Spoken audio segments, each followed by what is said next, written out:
Well, hey physics folks, welcome to Doc Onco's Physics. My name is Keith Onco, and today what we're going to be doing is looking at the magnetic force on a current carrying wire. As we've learned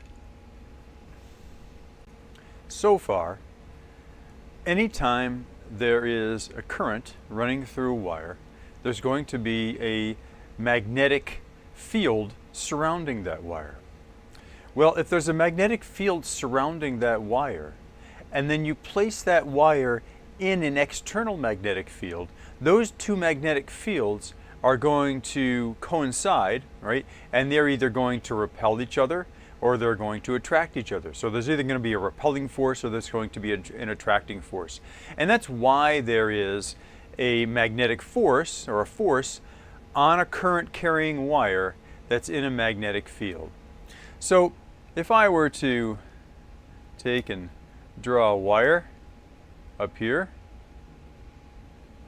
say there's a wire and the current is running in the direction that the arrow indicates, and then I were to take this wire and I were to place it in some magnetic field, and I'm going to indicate the magnetic field with X's, and the X's indicate again that the magnetic field is going into the page, because that's the conventions that we use. X's are magnetic field going into the page.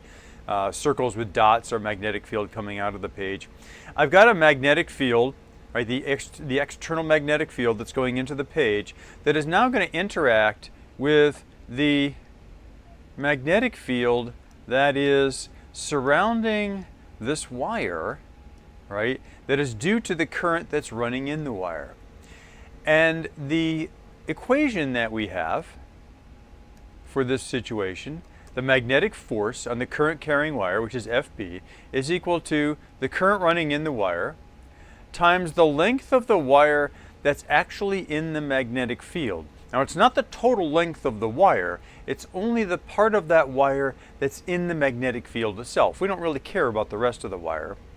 And then, of course, the magnetic field strength has certainly something to do with the force that's on it. And this is the external magnetic field strength. So this B here, this B is the external magnetic field strength that is indicated by these X's here. It's not this, right? It's not the magnetic field that is created because of the current that's running through the wire. It's the external magnetic field. And then we also have to multiply that by the sine of theta, okay? Because the way that the interactions work is that if the magnetic field, the external magnetic field, is perpendicular to the current carrying wire, then you're going to get a maximum force, right? Because if it's perpendicular, the angle here is 90 degrees, the sine of 90 degrees is 1. Okay, and that's what we're going to be working with today. We're going to assume that the angle is 90 degrees. So we have the force equals ILB, the current in the wire times the length of the wire in the magnetic field times the magnetic field strength itself, and that's the external magnetic field. So let's say that B, the external magnetic field, is equal to 0.05 Tesla. And I, the current running through the wire, is, we'll make it a hefty 8 amps. And the length of the wire that's in the magnetic field is 10 centimeters, or 0.1 meters. So our equation becomes the force, magnetic force, in the current carrying wire is I, which is 8 amps, times the L, which is the length of the wire that's in the magnetic field, times B, which is 0.05 Tesla. And when we multiply all these together, we get 0.04 newtons. Okay, so that would be the force, and this is a 5 over here. That would be the force on the wire, the current carrying wire, in the magnetic field.